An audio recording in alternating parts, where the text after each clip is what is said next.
ជំរាបសួរបងប្អូនម្ចាស់ចំការចន្ទីទាំងអស់គ្នាថ្ងៃនេះខ្ញុំចែករំលែកអំពីវិធីសាស្ត្រតែងមែកកូនចន្ទីយើងតែងបែបណាបាទឲ្យមែកក៏ទី1កុំឲ្យកងគ្នាទី2កុំឲ្យជន់គ្នាទី3ឲ្យផ្លែរបស់យើងនឹងបាទនៅឆ្នាំក្រោយវាផ្លែច្រើនបាទអញ្ចឹងចំណុចពិសេសនៃការតែងមែកនេះគឺខ្ញុំប្រាប់ជូនបងប្អូនចន្ទីវាមានមួយឆាត់ទៅមួយឆាត់វាមានមែកអញ្ចឹងតើយើងតែងមែកកូនចន្ទីបែបណាដើម្បីទុកអាយុធំកុំឲ្យវាប៉ះពាល់គ្នាបាទប៉ះពាល់គ្នាអញ្ចឹងថ្ងៃនេះខ្ញុំនឹងលើកប្រធានបទហ្នឹងដើម្បីចែករំលែកជូនបងប្អូនពីវិធីសាស្ត្រនៃការតែងមែក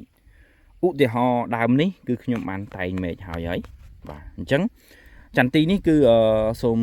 បញ្ជាក់ជូនបន្តិចសម្រាប់បងប្អូនដែលមិនទាន់បាន Subscribe Channel YouTube របស់យើងខ្ញុំជួយ Subscribe Channel YouTube របស់យើងខ្ញុំមួយផងសម្រាប់បងប្អូនណាចង់បានជីថ្នាំកសិកម្ម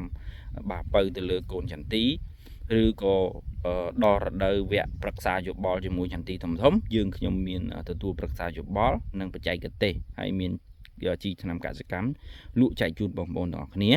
សម្រាប់លេខទូរស័ព្ទបងប្អូនអាចទំនាក់ទំនងបានបាទ097 624 25 15លេខនេះគឺជាលេខ Telegram ផងដែរហើយមួយប្រព័ន្ធទៀតគឺ Smart 069 24 25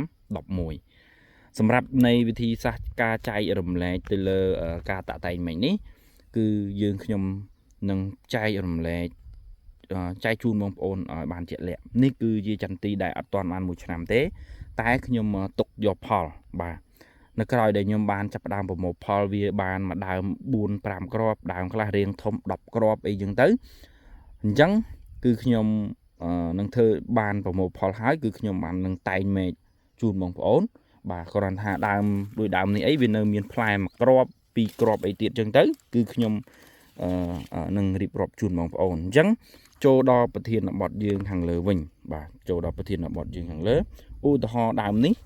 ក្នុងចន្ទីយើងនីមួយវាមានឆាត់វាបងប្អូនបាទវាមានឆាត់វា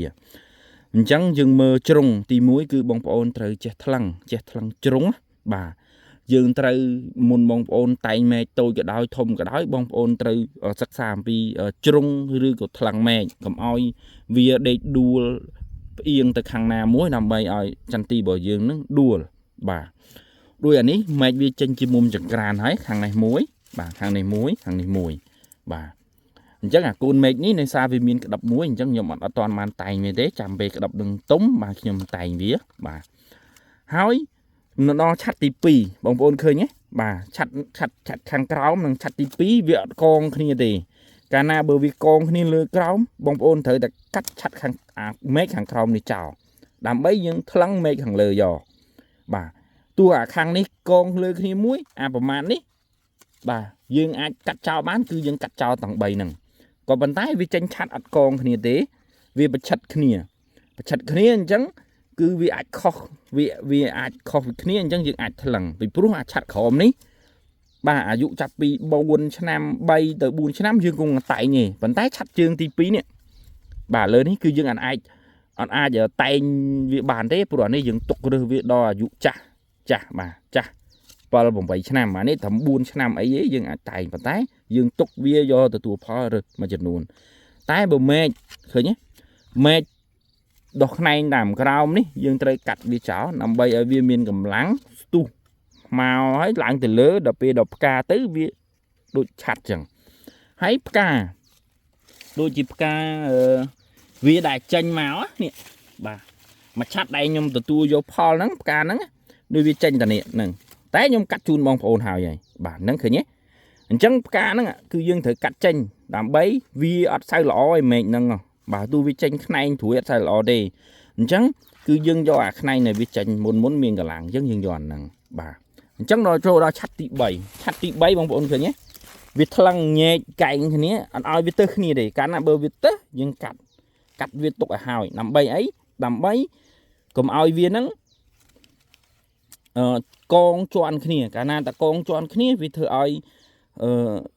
ពេលដែលយើងធំទៅយើងតែងមែកយើងស្ដាយមួយចំនួនបាទស្ដាយមួយចំនួនអញ្ចឹង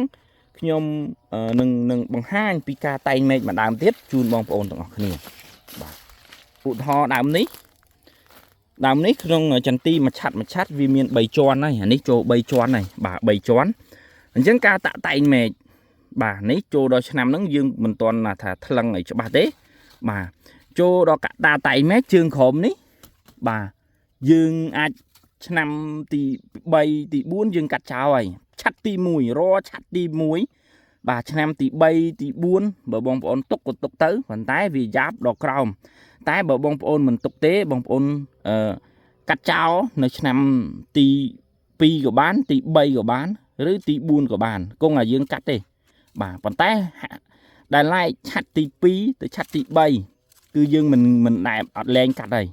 bà lên cắt đây bị bùa chặt thì pi ní cứ chỉ chặt pi xe bà chặt pi xeสำหรับเอาdương của một pho bàn tràn bà u to ho bà ní chương cõng bà bong ôn trong cắt bong ôn cắt bán bà bong ôn mình trong cắt bong ôn ai tục được bàn tay สำหรับ nhóm cứ nhóm đàm khắc nhóm cắt đàm khắc nhóm mình cắt tề bà bị prú nhóm tục được hai mũi tiết bởi chặt tì mũi đừng chặt tì pi vì miên cả lạnh khắc con kia chẳng đầm ra ở dương thở cắt chặt tì mũi đừng chào bà chặt nó cô khổm nó cắt chàoแต่ประสนบ่าววิอดมินกองเฮเต้บองปนอาจตกเวียร์บ่ามาชนะปีชนะเวียงทมต่อดอเนาะคือยืงหนึ่งจับได้กัดหรือตะไตเมย์หรือบองปนจองไทยตกกับบ้านมันตกกับบ้านบองปนจองกัดดำใบเมย์หังเลยนี่จับได้มริมีดทมทอดลุดลัวบานแหวงบ่านั่งอาศัยเลือบองปนบ่าอันนี้คือโดยเด็กขยมบานจมรีบจังปันท้ายโดยซาอันนี้เวียตีปีกคือขยมนั่งสำหรับจัดถากัดเวียเจ้าđầm bay do chặt bà chặt hàng lớn ní ơi việc thùng thoạt